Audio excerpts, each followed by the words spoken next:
Mangan gedhang cacahe 8, mangan duku cacahe 7. Ati karep amarga rindu, rasane mung pengin ketemu. Assalamualaikum warahmatullahi wabarakatuh. Sugeng pepanggihan malih kalian Mbah Blangkon, mugi-mugi sedanten kemawon dipun paringi seger kuwarasan dening Gusti Pangeran inggih menika Gusti Allah Subhanahu wa taala. Ing wekdal menika Mbah Blangkon badhe ngaturake weton-weton ingkang dipun naungi singa turu nggih. Maksudipun weton ingkang saged mbebayani umpami nembe nesu utawi nembe musuhan kaliyan tiyang sanes. Ing primbon Jawi, weton menika cacahipun wonten 35 weton. Dene weton ingkang kenaungan singa turu utawi singa sare menika ingkang kaping setunggal menika Rebo Kliwon nggih. Neptunipun wonten 15, watekipun Tegas nggih, Lukas lan boten remen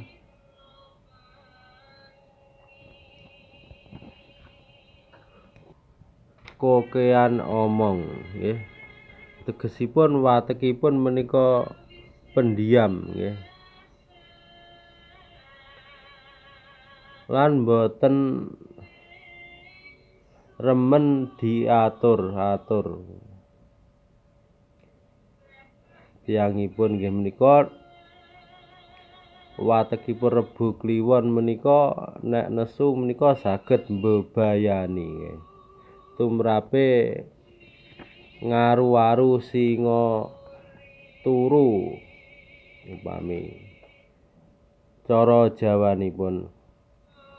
Dene ingkang nomer kalih inggih menika weton Kemis Legi. Kemis Legi menika neptunipun wonten 13. Watekipun menika tenang lan cara ngomong menika namung saperlunipun nggih. Nanging gampil akrab dumateng sinten kemawon. Nah, tiyang menika ugi dipun naungi singa turu bebasanipun nggih cara primbon Jawi menika.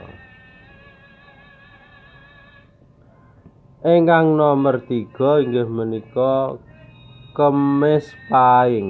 Neptunipun wonten 17. Penampilanipun ciri-cirinipun tiyang menika istimewa utawi mengagumaken lah. Mewah.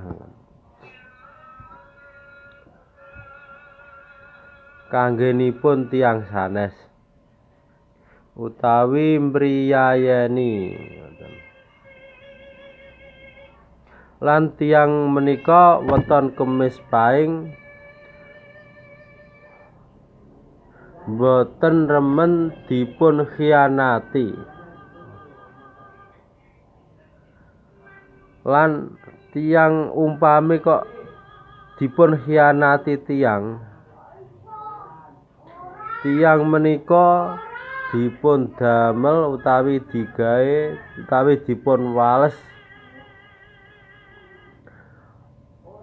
walesanipun menika saged menyesal utawi saged dipun mboten kenging dipun remehaken cara males tiyang menika nggih. Weton Kemis Pahing kala mbebayani tumraping tiyang sanes umpami weton niki wau nesu.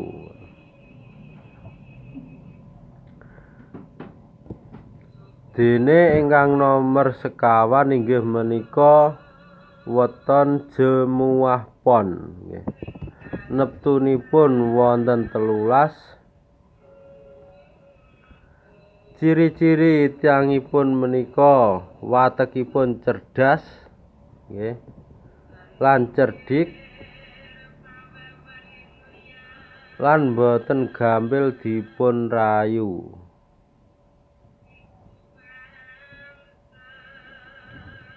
Lan tiyang menika nggadhahi watek pendiam nanging umpami nesu saged mbebayani. Weton Jemuah Pon niku wau termasuk ingkang dipun naungi singa turu nggih, cara bebasanipun primbon Jawi. Ingkang nomor gangsal menika weton Jemuah Pahing. Neptunipun wonten 15. Ciri-cirinipun menika nggadhahi prinsip ingkang kuat lan tegas.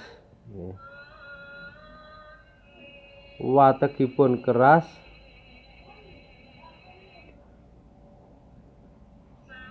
mboten remen kokean omong. Lan watek menika umpami dipun jalari sok sinten kemawon badhe dipun lawan cara weton Jemuah Pahing menika. Ingkang kaping 6 menika Sabtu Kliwon. Neptunipun wonten 17. Sifatipun menika penyabar lan nggadhahi kepedulian dhumateng tiyang sanes lan watekipun ngati-ati utawi ngatos-atos dhumateng menapa kemawon. Lan watekipun menika pendiam.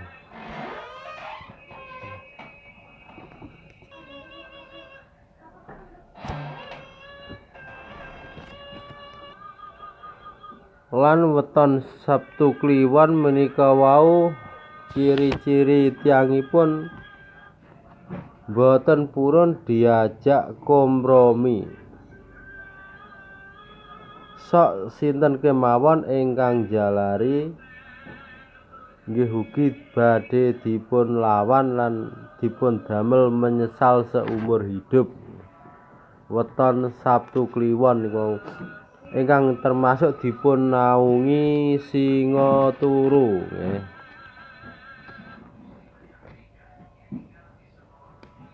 Ingkang nomor 7 inggih menika Minggu Wage.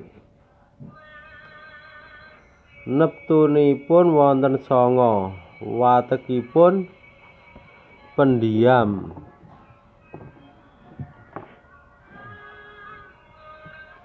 Gadhahi cita-cita utawi panggayuh ingkang dhuwur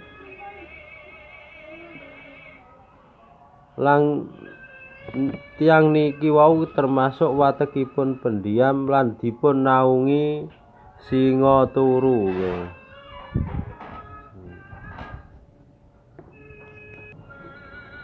Ingkang nomor 8 nggih menika weton Minggu Kliwon.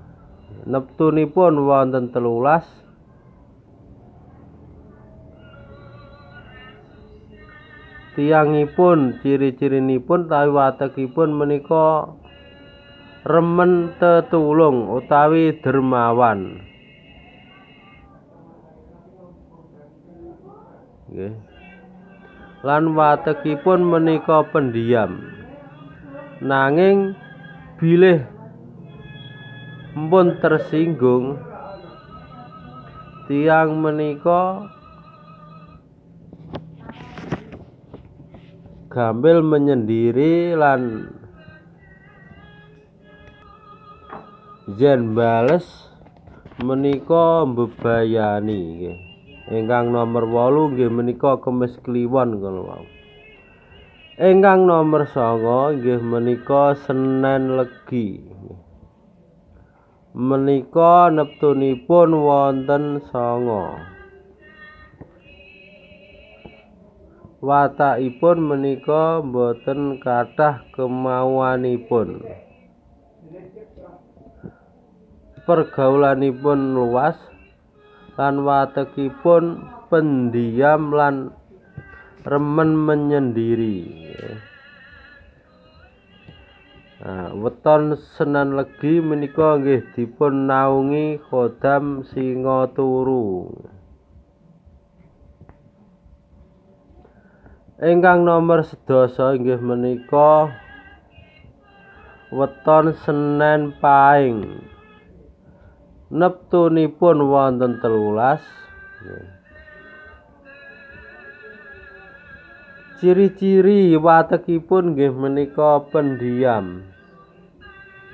Nanging termasuk karismatik.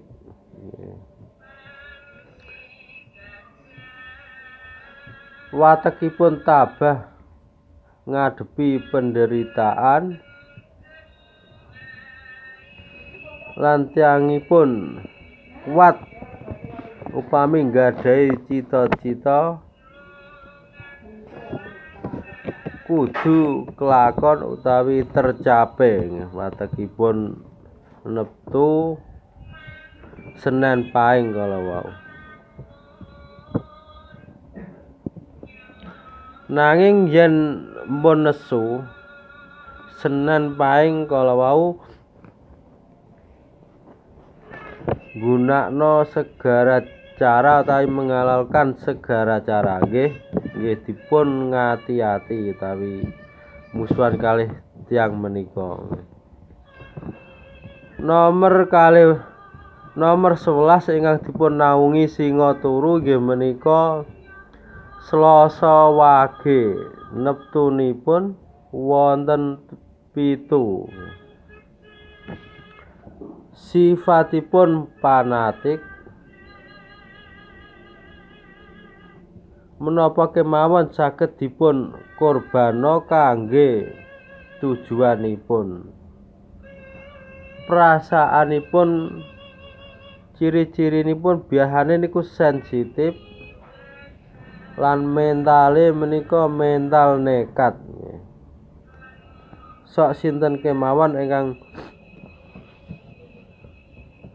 musuhi menika badhe dipun lawan cara watek Slasa Wage. Ingkang pungkasan inggih menika nomor 12 inggih menika Rebo Legi. Wonten neptu 12 menika watekipun seneng damai utawi watekipun ngalahan utawi seneng ngalahan ngalelah lan penurut. Rebo Legi menika. Nanging yen umpami kok dipun damel kala-kalan tiyang menika weton Rebo Legi inggih dugi mbebayani. Saged luwih dene ganas kaya dene singa ingkang sampun tangi cara wategipun nggih, ingkang dipun naungi singa turu menika.